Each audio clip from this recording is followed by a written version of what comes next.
In this video, we are spending the weekend visiting Mammoth Caves National Park in Kentucky. This is our first time visiting and just so happens to be our 41st national park. We've been to many caves, including Carlsbad, so we are very interested to see how this cave compares. We have a few different tours booked and are super excited to see what this national park has to offer. We are Kyle and Nicole, avid travelers from Michigan. In 2021, Kyle quit his job and we have been traveling across North America in our travel trailer while I continue to work full-time from the road. We love to create content showing amazing destinations, things to do, free camping spots, and RV life. We hope you will like, subscribe, and comment on our videos and join us for these fantastic adventures. You never know where we will pop up next. What makes Mammoth Caves special is its size. It is the world's longest known cave system with over 400 miles of passageways that have been mapped. In fact, it is thought that not even 10% of the cave has been mapped yet. The park offers a variety of tours to explore the cave, whether you are wanting to go do a self guided tour, a ranger led tour, or go in an expeditious crawling adventure. Tours vary depending on time of year, so before you go, check to see what tours are being offered. In addition to the cave, the park also has a variety of hiking trails, but unfortunately, during our time here, the area was receiving unprecedented flooding, which impacted many of the trails we intended to do. Seeing the Green River flooded was very impressive and even impacted some of the cave tours being offered. We ended up still being able to do 3 different cave tours.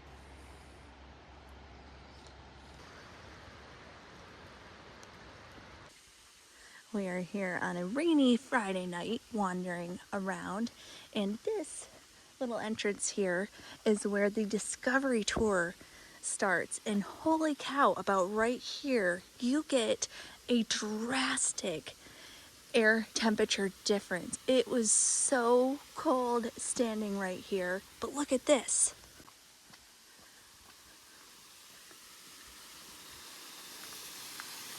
There's literally a waterfall at the entrance to the cave.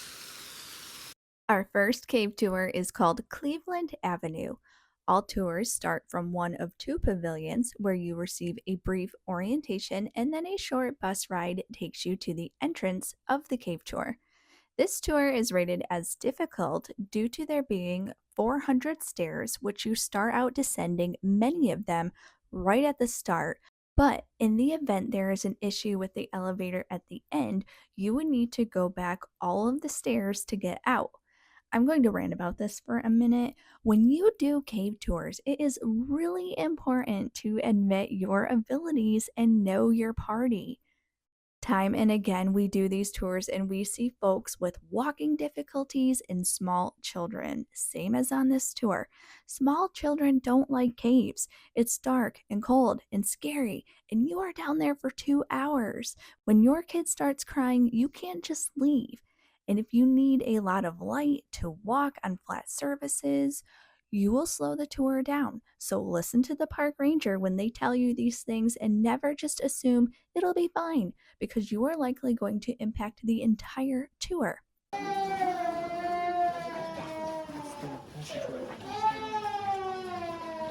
Anyways, in this tour, you will see some of the best gypsum formations the cave has to offer.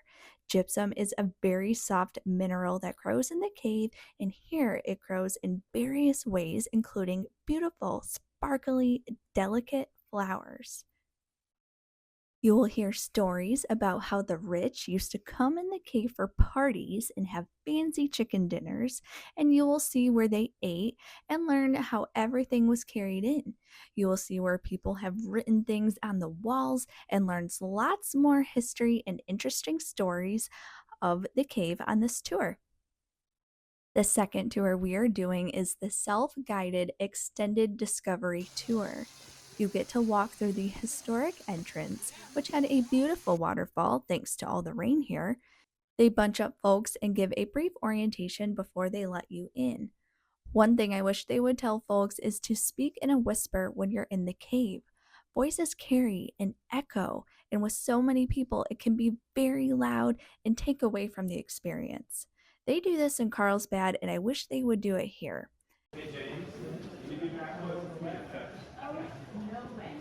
In this tour, you will see how big some of these passageways of the cave are.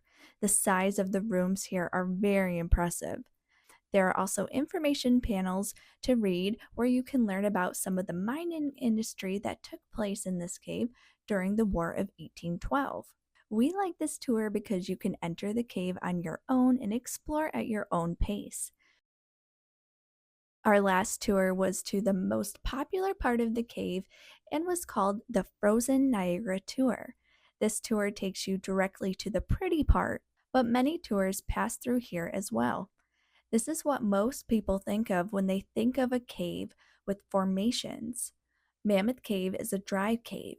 Because of the types of rocks above the cave ceiling, water doesn't seep through, which is required in order to have formations. But in this section, the layers above the cave are permeable, allowing these formations to exist, and they sure are beautiful. Something else we got to see was a waterfall in the cave, which was a very unusual sight. Because of all the rain lately, a waterfall formed, making it a beautiful sight to see. Even the rangers were amazed and taking pictures, saying they've been here their whole lives and never seen this, so it was extra special.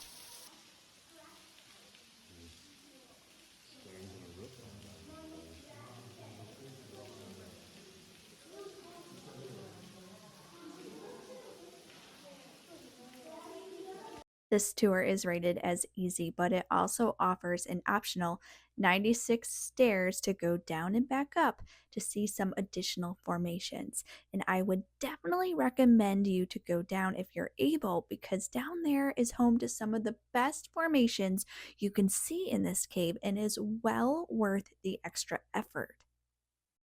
If you are interested in a cave tour, you can go online to recreation.gov to check out what is currently being offered and make your reservation in advance, which is highly recommended during popular times. We enjoyed visiting Mammoth Caves National Park, but did wish we could have done some hiking. The complex at this park is really impressive. We saw so much cave life as well, more than we've ever seen in other caves, with cave crickets, snails, and bats. If you are looking for a pretty cave to visit, though, this would not be it. Since Mammoth Cave is a dry cave, you aren't going to see a ton of formations. This cave is really about the history and, of course, its size. Thanks for watching.